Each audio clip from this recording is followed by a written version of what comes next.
Terima kasih karena bersama dengan saya di Nazlin Unity Channel. Benarkah keputusan pemilihan PKR dibatalkan? Wah, hari ini satu laporan kepada ROS dibuat. Adakah ini akan menyebabkan pemilihan semula PKR dibuat semula? Ini persoalan-persoalan yang hebat sedang bermain dalam kalangan netizen. Hari ini semuanya timbul gara-gara calon ketua cabang Lenggong melaporkan kepada ROS mendakwa pemilihan PKR tak telus. Daripada jawapan ini ataupun persoalan ini timbul desas-desus menyatakan adakah pemilihan PKR dibuat semula? Adakah keputusan ataupun pemilihan PKR akan dibatalkan? Seorang calon ketua cabang Parti Keadilan Rakyat PKR Lenggong membuat laporan rasmi kepada pendaftar pertubuhan ROS berhubung dakwaan ketidaktelusan dan ketidakadilan dalam proses serta keputusan pemilihan parti di cabang berkenan. Ahmad Nizam Noh, salah seorang daripada 5 calon ketua cabang PKR Lenggong, berkata, laporan itu dibuat di Ibu Pejabat ROS di Putrajaya semalam. Keputusan yang dikeluarkan sangat tidak masuk akal. Hampir semua jawatan kuasa dari pasukan saya menang besar.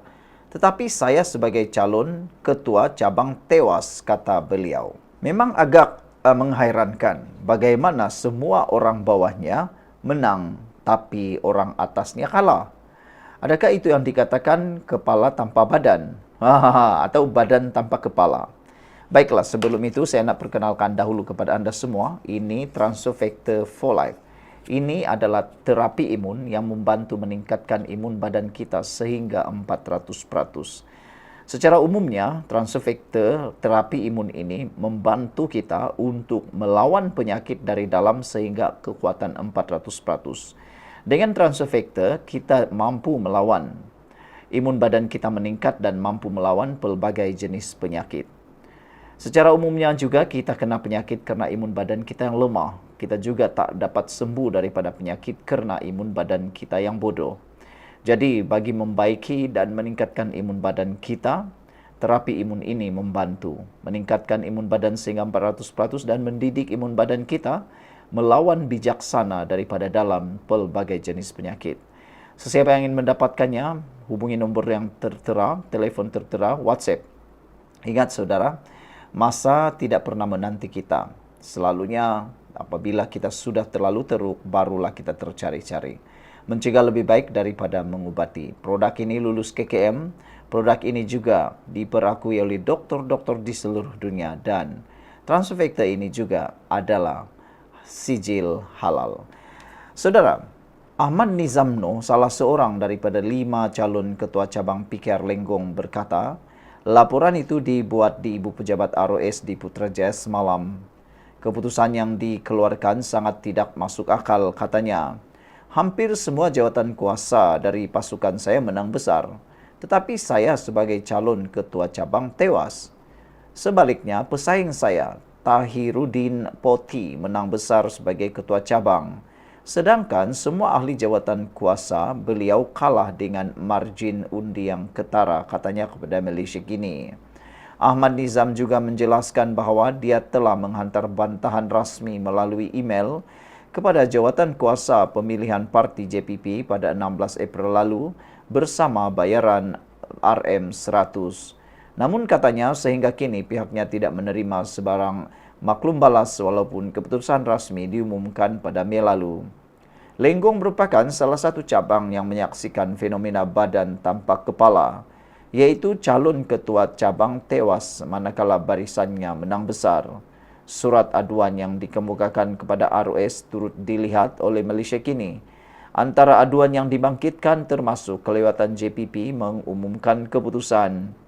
JPP mengambil masa lebih 12 jam untuk mengumumkan keputusan pemilihan cabang Lenggong, sedangkan pengundian dilakukan secara atas talian yang sepatutnya lebih pantas, katanya.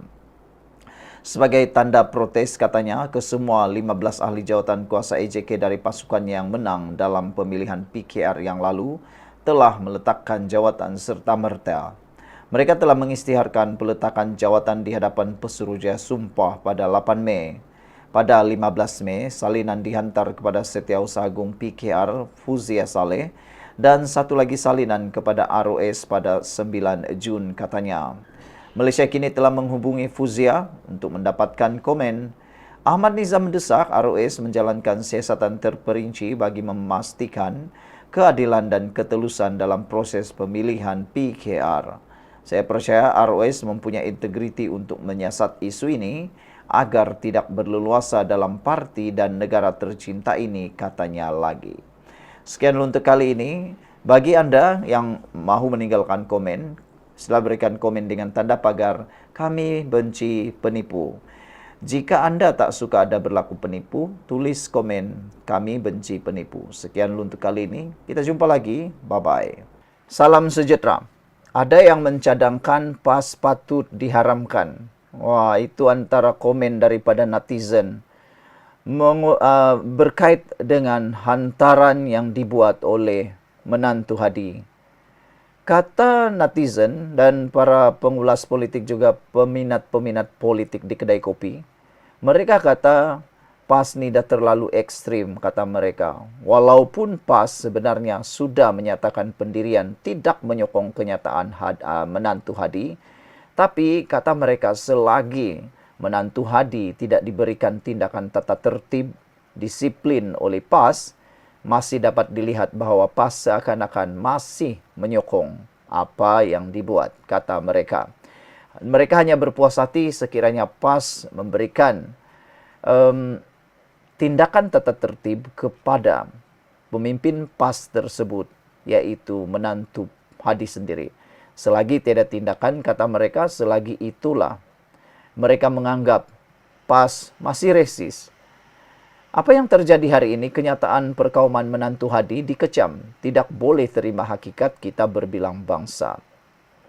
Menantu pemimpin PAS Tan Sri Hadi Awang, Zaharuddin Muhammad, telah dikecam oleh banyak pihak kerana bersifat perkauman dan tidak menerima hakikat Malaysia berbilang bangsa.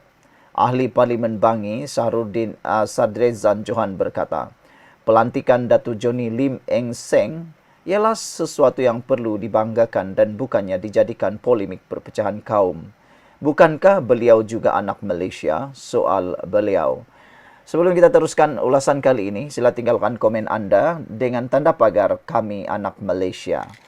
Saudara, di tangan saya ini ialah Transfer Factor for Life. Ini terapi imun yang meningkatkan daya imun badan kita sehingga 400%. Secara ringkasnya, kita kena penyakit kerana imun badan kita yang lemah dan rendah dan bodoh. Dengan peningkatan daya imun badan kita sehingga 400% dan mendidik imun badan kita menjadi bijaksana, kita boleh sembuh daripada semua jenis penyakit dengan peningkatan daya imun tubuh badan. Imun tubuh badan kita lah yang menyerang, melawan penyakit daripada dalam tubuh badan kita. Jadi saudara, secara umumnya juga apabila imun badan kita menjadi kuat, bijaksana dan meningkat, dialah yang akan menyerang penyakit itu dari dalam tubuh badan kita dan kita bebas daripada masalah kesihatan kita. Siapa yang berminat mahu dapatkan produk ini, hubungi nombor telefon WhatsApp yang tertera dan ingat, jangan bertangguh-tangguh. Anda kata ini channel politik, iya channel politik, tapi sebelum Anda memikirkan politik, jaga dulu kesehatan Anda. Itu sebabnya saya share video Transfer Factor ini. Karena ini terbukti sangat diperakui oleh dokter-dokter, lulus KKM dan juga halal. Dapatkannya segera, jangan sampai Anda sudah kena stroke, baru Anda menyesal. Baiklah saudara-saudara sekalian, apa yang berlaku hari ini ialah penghormatan yang diberikan kepada Datuk Johnny Lim Eng Seng sepatutnya menjadi kebanggaan buat kita semua. Mengajar kita tentang perpaduan dalam kepelbagaian. Malangnya ia dijadikan bahan polemik. Perpecahan seperti ini yang hanya akan memecah belahkan masyarakat. Saya tidak tahu sama ada Ustaz Zaharuddin masih ada jawatan dalam PAS, namun semua pihak harus mengecam sekeras-kerasnya kenyataan ini, katanya. Politik dan polemik seperti ini tidak harus diberi ruang dalam Malaysia yang kita cintai. Zaharuddin dalam satu hantaran Facebook semalam memberikan gambaran bahawa seorang Cina akan dilantik sebagai Perdana Menteri Malaysia pada masa hadapan. ibu bapa Cina tersebut dikatakan mendapat kerakyatan melalui skim Malaysia My Second Home. Ia dibuat dengan tangkap layar laporan bahawa Datuk Jeni Lim Eng Seng ialah Lieutenant General berbangsa Cina pertama di Malaysia. Netizen Nur Hayati Baraharim pula menyeru agar tindakan tegas diambil terhadap Zaharuddin. Kenapa mereka dipanggil pendatang? Tindakan tegas perlu diambil kepada pemecah belah ini dan si penulis status, kata beliau lagi. Kelakar juga lihat penyokong PAS usung kereta kebal baru-baru ini. Sebelum kita berpisah, jangan lupa sila tinggalkan komen anda dengan butang tanda pagar, kami anak Malaysia, kami benci resis. Kalau anda benar-benar benci resis dan anda merasakan Malaysia ini milik semua kaum, tulis kami anak Malaysia, tulis dengan tanda pagar, kami anti resis. Sekian dulu untuk kali ini, jangan lupa tinggalkan komen anda. Salam sejahtera, terima kasih karena bersama dengan saya di Nazilin Unity Channel. Kemarin heboh di media sosial berkait dengan menantu Hadi Awang yang didakwa oleh netizen sebagai terlalu resis, ekstrim resis, dan ada juga yang mengatakan seakan-akan menghina pelantikan, mempersenda pelantikan Jeneral Angkatan Tentera Malaysia. Hari ini sekali lagi beliau kena serang habis-habisan. Apabila seorang pemimpin daripada Pakatan Harapan Kerajaan Madani, iaitu Menteri Sumber Manusia Steven Sim Chi Keong, bersedia disaman oleh Ketua PAS Kawasan Subang Zaharuddin Muhammad yang juga menantu Presiden PAS. Sebenarnya kita tunggu, betul-betul kita tunggu Zaharuddin saman Steven Sim ini.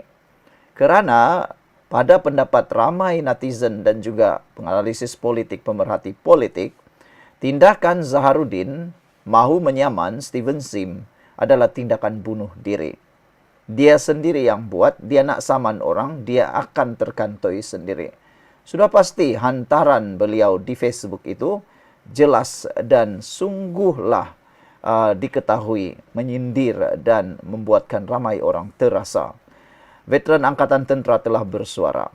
Steven Sim mengatakan, kalau nak saman saya kerana pertahankan keharmonian, silakan Zaharuddin, itu yang dia mahu. Jadi kalau Zaharuddin betul-betul menyaman Steven Sim, dia akan menjerut leher sendiri. Sekarang ini, apa lagi yang dia nak? Dia seakan-akan cuba putar-putar, putar sini, putar sana, seakan-akan dia tak salah pula. Tak apalah, bagus jugalah kalau dia menyaman Steven Sim, kan? Kita nak tengok sejauh mana dia benar dan siapa yang akan terkantoi nanti. Sebelum itu, ini Transfer Factor for Life. Ini ialah terapi imun yang meningkatkan daya imun badan kita sehingga 400%. Secara umumnya, kita kena penyakit kerana imun badan kita yang bodoh dan imun badan kita yang lemah. Kerana daya imun badan yang lemah dan daya imun badan yang bodoh, kita senang kena penyakit, kita tak sembuh daripada penyakit dan kita akan kena masalah penyakit. Dan dengan peningkatan daya imun tubuh badan kita, kita dapat mempertahankan diri kita daripada pelbagai jenis penyakit. Jadi, lebih baik mencegah daripada mengubati.